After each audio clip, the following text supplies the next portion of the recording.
নমস্কার বন্ধুরা, তো দেখো আজকের আবার একটা নতুন রেসিপি নিয়ে তোমাদের সামনে হাজির হয়েছি। এখন শীতকাল, তাই এখন একটু শুটকি মাছ খাওয়ার প্রবণতা প্রায় প্রত্যেকবারই দেখা যায়। তো এই শুটকি মাছটা দেখো আমি ছোট্ট ভগবান ভুষি নিয়েছি।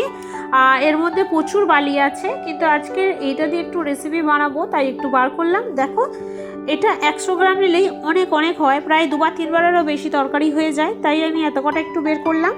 করে ভালো করে দেখো ঝুড়িতে করে আমি বেশি জলে ধুয়ে নিয়েছি, কারণ অত্যাধিক বালি থাকে। সেই জন্য তোমরাও এই মাছটা রান্না করলে আগে ভালো করে ধুয়ে নেবে। তা রান্না করার জন্য আমি বেগুন নিয়েছি, শিম, পেঁয়াজ কলি, টমেটো, একটা আলু, একটু আদা রসুন বাটা, একটা পেঁয়াজ। তো আমি ফার্স্টে কড়াটা গরম করে একটু তাতে তেল দিয়ে দিচ্ছি। দিয়ে তেলটা গরম হতে হতে আমি এতে একটু হলুদ গুঁড়ো আর একটু নুন দিয়ে দেব। তো তেলটা ভালোভাবে গরম হয়ে গেলে আমার এবার মাছগুলো এতে কড়াই দিয়ে দেব।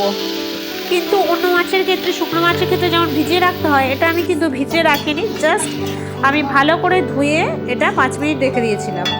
তো ভালো করে এটা ভেজে নিতে হবে একদম শুকনো ঝরঝরে করে। তো দেওয়া মাত্র দেখো কিছুটা জল বের হয়েছে। তো আমি ভালো করে নেড়ে চেড়ে এটাকে ভেজে নেব আগে। এটা ভাজার পর কিন্তু সাধারণ চিংড়ি মাছের মতোই হয়ে যাবে, তখন কেউ বুঝতে পারবে না যে এটা শুকনো মাছ।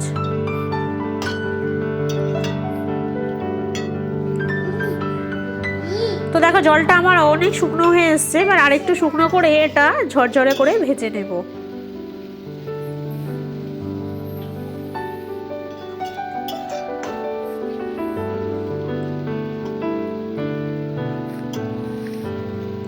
তো দেখো এইভাবে করার চারিদিকে আমি একটু আস্তে আস্তে মেলে দিচ্ছি, মেলে দিয়ে দিয়ে দেখো পুরো শুকনো ঝরঝরে করে নিয়েছি। একদম পুরো দেখে মনে হচ্ছে না যে এটা কেনা ভগবান ভুষি, কেউ বলবে না যে এটা শুটকি মাছ। তো আমার দেখো পুরো ঝরঝরে করে ভাজা হয়ে গেছে, এবার আমি এটাকে তুলে দিচ্ছি। এই মাছ ভাজতে গেলে সবসময় একটু অল্প তেল দেবে। তো তরকারির জন্য আমি একটু বেশ কিছুটা তেল দিলাম। দিয়ের পর আলুগুলো প্রথম ভেজে নেব। আলুগুলো দেখো আমি ডুমো ডুমো করে কেটেছি।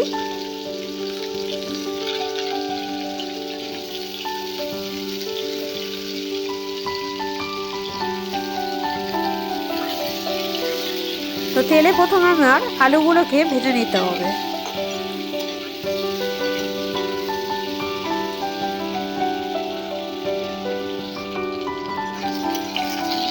তেলে আলুগুলো দেখো হালকাভাবে ভাজা হয়ে এসছে। এরপর আমার কেটে রাখা পেঁয়াজগুলো এতে আমি দিয়ে দেব।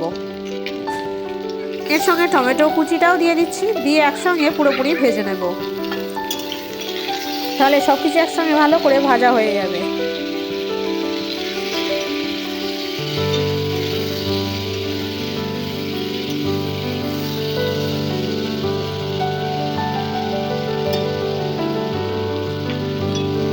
টমেটোটা শীতকালের বলে এখন একটু শক্ত, সেজন্য একটু ভাজতে দেরি হচ্ছে। তো এরপর কেটে রাখা আমার শিমগুলো, সেগুলো আস্তে আস্তে দিয়ে দেব।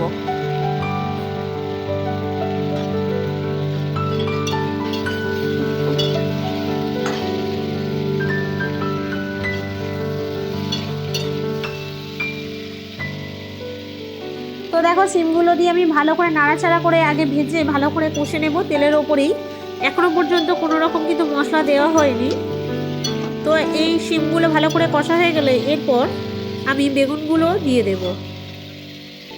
তো শীতকালে এই সিম বেগুনে শুটকি মাছ, ধরো না লটিয়া মাছের শুটকি বলো, তল মাছের শুটকি বলো, এগুলো সবই খেয়েছো। এমনি বড় চিংড়ি মাছেরও শুটকি খেয়েছো। তো তোমরা প্লিজ ভগবান ভুষি দিয়ে এটা বাড়িতে একবার ট্রাই করো আর বাড়ির সবাইকে খেতে দিও, দেখবে গরম ভাতে জাস্ট অসাধারণ খেতে লাগে। তো আমি বেগুনটা দিয়ে ভালো করে তরকারিটা নেড়ে ছেড়ে কষে নিচ্ছি, যাতে সবজিগুলো একসঙ্গে কষাটা হয়। তো দেখো আমার সবজিটা কত কালারফুল লাগছে, কত ভালো লাগছে দেখতে। এরপর আমি পরিমাণ মতো নুন দিয়ে দেবো, কারণ তেলে ভাজার পর সবজিগুলো সব একটু জড়ে আসে, মানে কমে আসে। সেই সুযোগে নুন, হলুদ, লঙ্কা আমি দিয়ে দেবো, যাতে পরিমাণটা বুঝতেও সুবিধা হয়। তো আমি নুন আর হলুদে ভালো করে কষে নিয়েছি। এরপর আমি পেঁয়াজ কলিগুলো দিয়ে দিচ্ছি।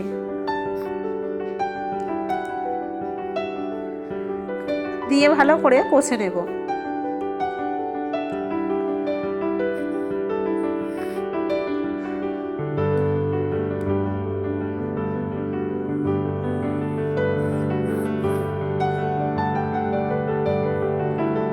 তো দেখো আমার সবজিটা অলরেডি ভালোভাবে কষা হয়ে এসেছে। এরপর আমি একটু গুঁড়ো লঙ্কা দিয়ে দিলাম, কারণ শুটকি মাছের তরকারি ক্ষেত্রে গুঁড়ো লঙ্কা ভীষণ টেস্টি।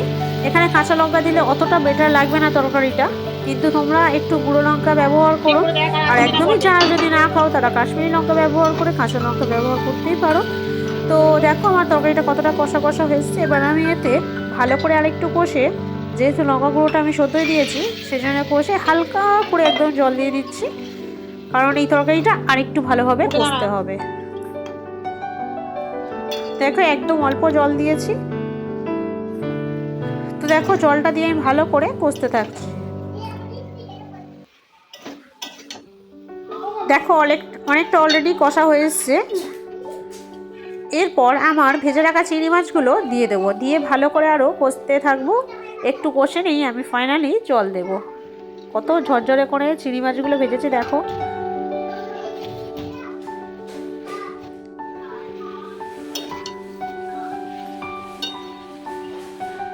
তো এই চিংড়ি মাছটা দিয়ে আমি সব সবজিগুলোকে একটু ভালো করে কষে নেব, নিয়ে তারপরে আমি পরিমাণ মতো জল দিয়ে দেবো।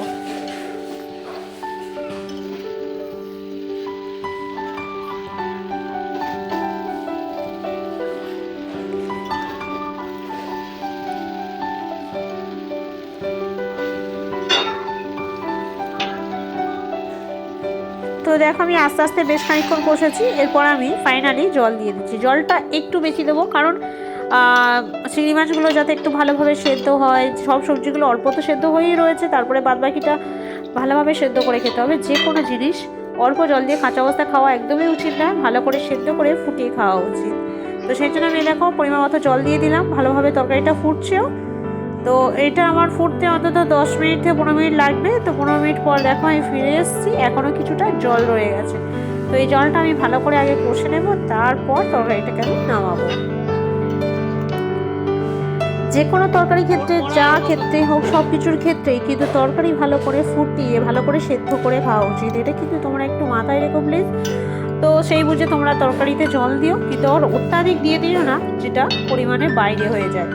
তো দেখো তরকারিটা এরপর আমি একটু মিট মশলা ছড়িয়ে দিচ্ছি, যাতে একটু চিকেন ভাবটাও মানে থাকে। কারণ হচ্ছে এই শুটকি মাছটা তো জানোই কাঁচা নয় যেহেতু, সেই জন্য একে একটু স্পাইসি করে রান্না করতেই হয়। সেজন্য আমি একটু মিট মশলা ছড়িয়ে দিলাম। এরপর আমি জিরে মরিচ গুঁড়ো দিয়ে দিচ্ছি দেখো সবার লাস্টে, যাতে জিরে মরিচের সেন্টটাও থাকে। কারণ এটা যদি কাঁচা মাছের মতো দেখতে খেতেও ভালো হয়, কিন্তু যদি কাঁচা মাছের মতো হালকাভাবে রান্না করো সেভাবে কিন্তু এটা হবে না। সবসময় মাথায় রাখতে হবে এটা শুটকি মাছ। তো দেখো আমার ফাইনালি তরকারি হয়ে গেছে। এরপর আমি নামিয়ে নিচ্ছি। দেখো কত সুন্দর হয়েছে। এটা যতক্ষণ না নিজে বানিয়ে খাবে বাড়িতে ততক্ষণ পর্যন্ত বুঝতে পারবে না যে এ কত টেস্টি হয়েছে। তো বন্ধুরা আজকে ভিডিও আমার এই পর্যন্ত। কেমন লাগলো অবশ্যই তোমরা কমেন্ট বক্সে জানাবে। ভিডিওটা ভালো লাগলে প্লিজ একটা লাইক করে প্রচুর প্রচুর শেয়ার করো, আর চ্যানেলটা সাবস্ক্রাইব করে আমাদের অবশ্যই তোমরা পাশে থেকো। তো চলো বন্ধুরা টাটা, আবার দেখাবে অন্য রেসিপি অন্য ভিডিওতে। চলো বন্ধুরা বাই বাই, ভালো থাকবে।